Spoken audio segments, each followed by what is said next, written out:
I ended up asking, like, does God even care about people? If there even is a God? And the more answers I found, it was like that fog, that anger started to like dissipate. My view of God was, this is just an elitist club of perfect people, and I don't want anything to do with it. Welcome to Unscripted. My name is Desiree, and I'm the Next Generation Director here at Broadway Church, and I'm so excited for today for two reasons. First, this is our second season of Unscripted. I'm so excited. We took a bit of a break, but we're back hearing different stories of different people in our church, so cannot wait for this whole season. And secondly, I'm so excited because of our guest today. We have someone who is on our Next Generation team who I get to work directly with. So welcome to Pastor Tyrone. Pastor Tyrone, how are you doing today? I'm doing fantastic. How are you? I'm good. Thanks for asking, and thank you for being here. Now, as we get started, something that we do with all of our guests is we ask them for a fun fact about themselves that I wouldn't know, what our audience wouldn't know before hearing this. Give us something good, please. Aside from that, you're my bestie on staff. That's true. That's a very fun fact, yes. It is true. Okay, I guess a fun fact about me is I ride a motorcycle and I have a gun license and a boat license. Wow. Okay. So do you often do those things all at once, or like how did that happen? Or I think it would be awesome to see somebody on a motorcycle with a gun. That would be fantastic while on a boat, but no, I do those things separately. Yes, and safely and legally. Legally. Yes, that's very the legally. Key. Yes. RCMP, I'm doing it right. Well, kind of on the topic of fun facts, every time, Pastor Tyrone, I enter your office, I see this on your shelf, this picture of your face, this book. And I find myself so intrigued. It says 2024 national bestseller, Guns, God, and Sonic the Hedgehog. Wow, you have a book about you? Like, how did this even happen? So, funny story. I'm married, and I have a wonderful wife. And for Christmas, just this past Christmas, she decided to give AI a bunch of stories about my life. And using my own way of like my mannerisms, my way of speaking, and she made it write an entire book for me. Wow. And so when I looked at a couple of those chapters, I'm actually still reading through it. It sounds just like something I would write, and it's freaky. Okay. So. That's exciting. Is this going to be available like at Timber Bookstore or in the future, or you're still working it out? You know what? As soon as I finish reading it and make sure that I'm okay to have those things attached to my name, who knows? Maybe it will. Maybe 2025 bestseller. Maybe. Ready for that. Okay. Well, Pastor Tyrone, let's really get into it. Mm-hmm. As we get started, before we move into your story, I would love to know, what was your first experience like with God? Yeah, I guess I kind of had like a twofold experience with God. Because I grew up in a Christian family. I'm actually a third generation pastor. Wow. And a fourth generation church worker. So big heritage there. And so I came to Christ at a young age, but after like walking away from faith and just hating everything to do with the church, eventually I came back. And that experience was like anything I've ever had. So like, again, like little kids, it's like, oh yeah, I love God just because God is so cool. You learned him in church. And then the second time was like, oh wow, this is real. This is legit. And I think that was probably the most foundational thing. So yeah, I don't know if that answers the question. It was kind of twofold. Yeah. Can you describe a little bit about that second experience where it was unlike anything you had been through before? I guess the analogy I can use was like the fog had cleared away. Like it was like up to that point, everything was like so foggy. So like, I don't know what to believe. So many things. There are so many options out there, so many truths, so to say. And when you have to try to decipher which one is legit. And then a lot of the questions I had, and then when I had that second experience, it's like things made sense. And like, there are still things that don't make sense to me. Like this world is complex, but a lot of those basic foundational things, just everything cleared up. And it was like, I get it. That's great. Yeah. And was there like a specific moment where something happened, or was that something that took place over a period of time? Like, take us into that moment. Yeah, it was a period of time. Okay. For me, it was a lot of asking questions and finally finding people who were safe to ask those questions to, who weren't going to throw any type of like judgment or anger, and they just said, okay, let's answer these together. Let's actually look at things. And the more questions I asked, the more answers I was led to, things cleared up. So yeah, it wasn't like a one-time, boom, here he is. It's like a continual. Yeah. Even today, lots of questions. It's being more and more revealed as I go along. Yeah, I think that's so encouraging to hear. Often in the church, we find ourselves feeling this pressure, I think, just to believe. Yeah. And sometimes there's this subtle culture where don't ask, just have faith. But I'm finding, the older I get and hearing stories even like yours, that it's really powerful to ask questions. And that's what solidifies our faith. It's not something that we should be hiding away from. And so I love that you got to share that. And so fast forward, you've gone to Bible college, you're the youth pastor here at our Vancouver campus. So how did you go from being someone in this place where you're asking a lot of questions, you're quite unsure, to being a youth pastor? Well, I was not in Bible school. After high school, I was actually on scholarship in the States to play football, which is American football, not like, I know people get that in soccer confused a lot. Okay, yeah. And so I was in my third year, going into my fourth. I was doing biology, and I was on track to graduate, and then God started giving me the call, and I started feeling kind of like this thing internally. And I'm just like, nope, I'm resisting it. You know what? I might be a Christian, but I'm still not a big fan of like the church. I'll do stuff, but like, and it just got stronger and stronger and stronger. And then things started happening in my life where people started mentoring me and things just seemed to line up. And then eventually my school dropped my program. Wow. And so I was forced to come back. And then I was like, okay, there's nothing left to do. Fine, I'll do 1 year of Bible school. Right. And then that 1 year, this little burden became a passion to do ministry and to serve people. And then the more time I spent in Bible school, the more time I spent studying and interacting, was like, okay, this is something I can't ignore anymore. Wow. And so, yeah, I started ministry at a very small church, started a youth ministry with like 5 teens. Wow. And then God, after that ministry, has led me here, and it's been great. That's amazing. I agree. It has been great. So you had said something that you were kind of resisting getting involved in the church, or resisting being a pastor. Maybe you could expand a little bit more on that.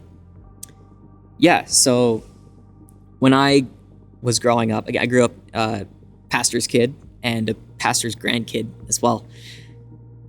We were in a church, and it was like, for the most part, on the surface, it was a very good church.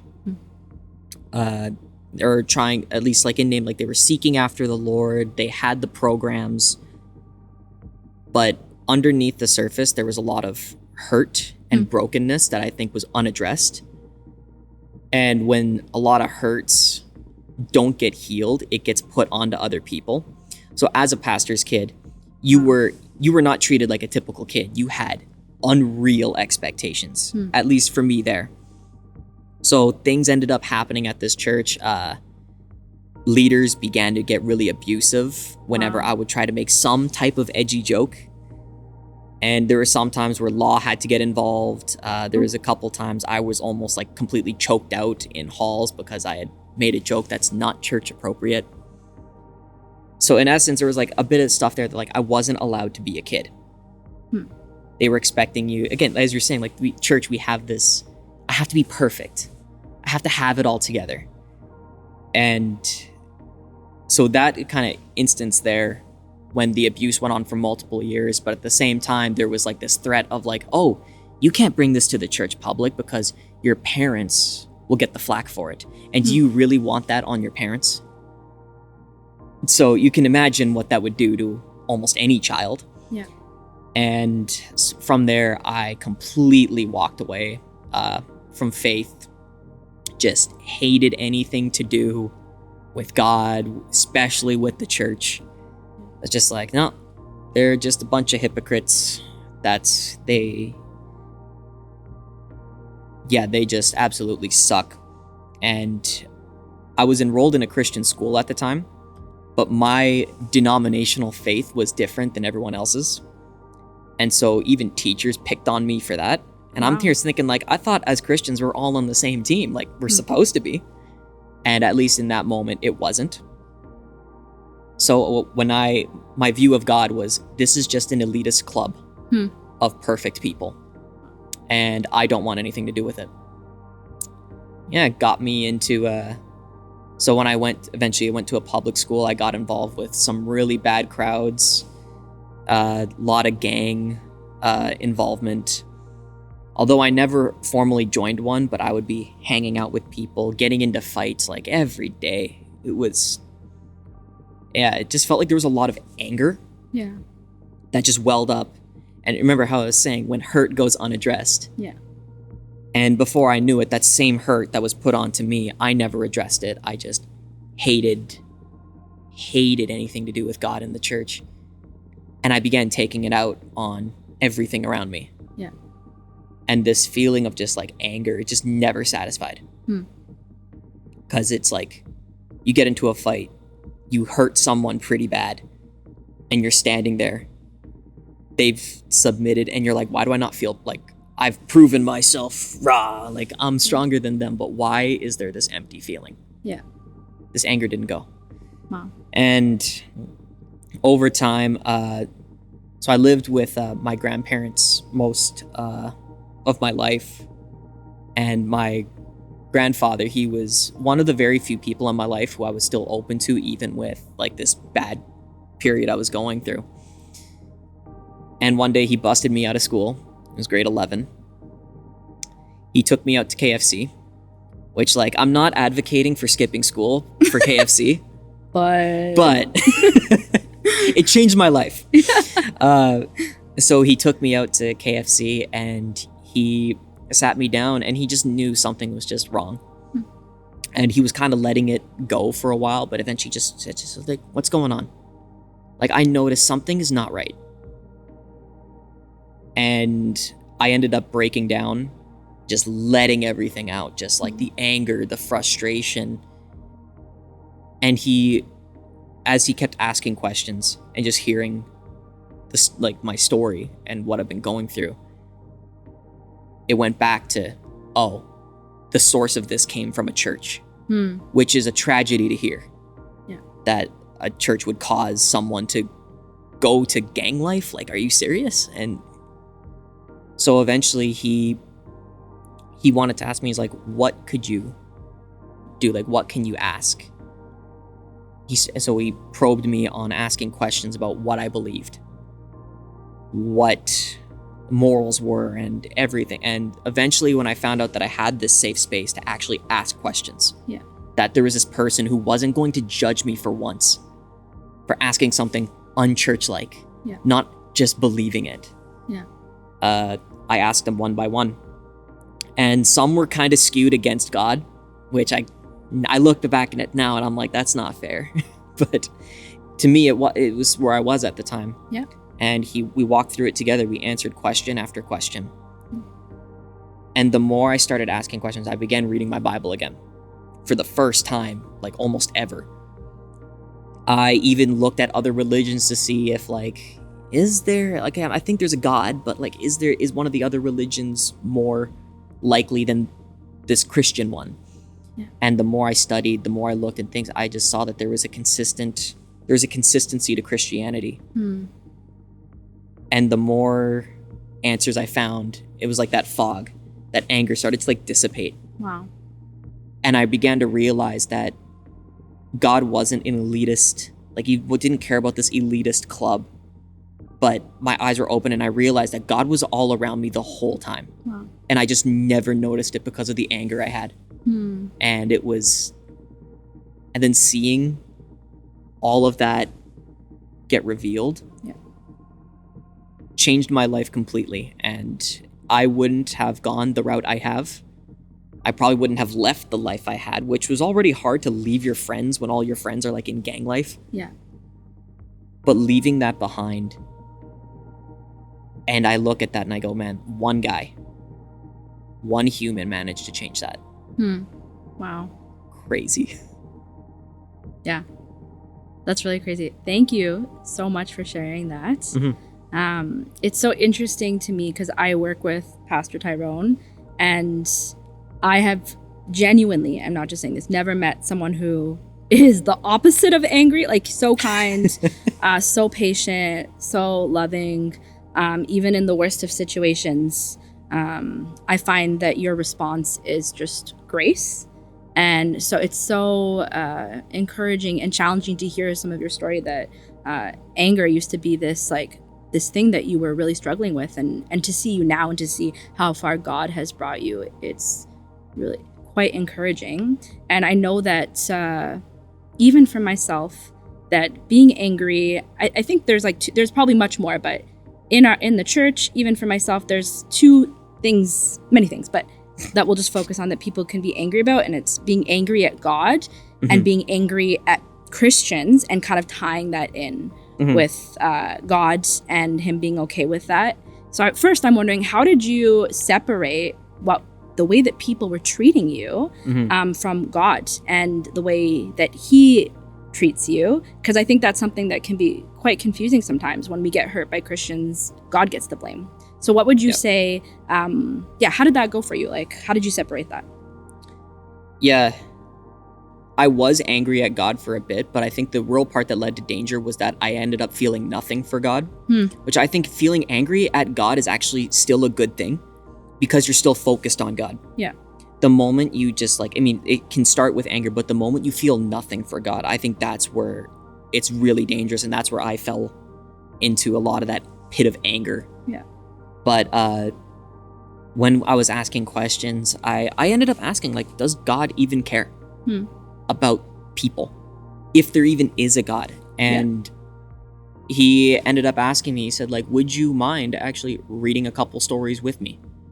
Just because I trusted him at this point. He didn't do it right away, but he said, hey, would you mind? Let's read this together. And let's stop along the way. So it was almost like a Bible study.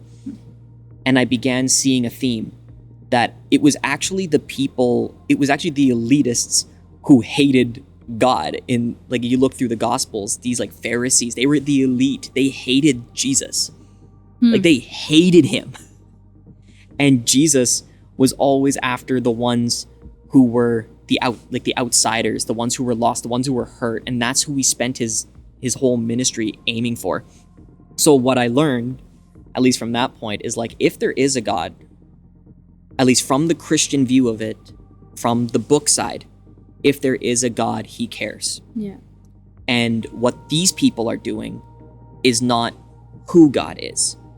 This hurt they're doing is not. I think it was Frank Turek said something along if Mozart plays a piece, it's okay, he's a all-time great. And if someone tries to play one of his pieces he wrote and fails miserably, is it Mozart's fault or is it the person's fault? That's such a good analogy. And that's kind of what my grandpa actually told me that one as well. And so that's when I began to realize, I'm okay, people are trying to mimic God, but they're gonna fail. Yeah. I fail at it, but it's I don't want people to blame God. I would rather someone blame me because my impersonation of what love is supposed to be isn't perfect. And so I think, realizing who God is first from just a theoretical standpoint helps you differentiate from what people are. That's great. So as we're kind of wrapping up, I have two questions for you. My first question is, let's say that you're a parent, a friend, you have someone in your life who was where you were at, someone who's angry at God, someone who's hurt. What advice could you give to someone who has a person in their life who's walking through that? KFC is a great place. Not sponsored. Not sponsored, but we would welcome it, I'm sure. Yeah. Just being open. Yeah. having the response of even I don't know Yeah. with a tough question is a good answer. Simply just saying, oh, why do bad things happen? If you don't know the answer, you can simply say, I don't know, and I struggle with that too. Yeah. There's never shut down the questions. Yeah. Because when someone's asking a question, there's genuine concern there. There's an avenue for God to meet them there. And the moment we shut the questions down, the moment we get angry at people and try to go, you can't say that, you're a Christian, or you can't even say that about God if you want to be a Christian, or yada, yada, yada. You'll lose it. Yeah. So yeah, just keep the conversation going. Yeah. Ask the questions. Yeah, and I think that's great because it's creating this culture of honesty, even saying, I don't know. And that's okay. Often there is a tension as we live out our faith that God, I believe, help me believe, you know, and something that Pastor Lewis talks about all the time is leaning into the tension, being okay with it. And I think that as we're listening to people's questions, being okay with it is so powerful. Like we can see how it's transformed your life, and giving people the space to ask honest questions and doubt is something that is healthy and good. Yeah. My second question as we close, if there's someone who is watching and maybe they are in that place that you found yourself in, where you're angry, you're frustrated, you're hurt, you're tired of God or Christians, you feel like you've tried, you're done. You're just done. What advice, practically speaking, would you give to them to walk through this season and move forward? Well, if there's someone in your life that is a Christian and you find them to be a safe person, ask the questions. Don't stop asking. Because I can promise that the anger and the hurt, at least towards churches, will never go away unless you ask. The moment you recognize and you have to go, who is God? Who is the church? And if there is a God, does he love me? You have to ask those questions, or you will enter into a spiral of just anger and depression, and nothing will ever fill it. So please ask your questions. God is bigger than that, and I don't think he's scared of any question. Yeah, that's great. And just for you at home who maybe you're watching or listening, please know that Unscripted, it's not just a place to just come and hear us talk, that we are available to you, that if you have any questions, if you need support, you can email us, you can reach out. We have lots of pastors, we have small groups, different places for you to get connected, for you to have honest space to answer questions where there's no judgment. So Pastor Tyrone, thank you for being here with us today. It's so encouraging to hear your story. We're so thankful for you, and we're excited as we continue on in the second season of Unscripted. KFC, please sponsor us if you want, but we'll see you guys next time.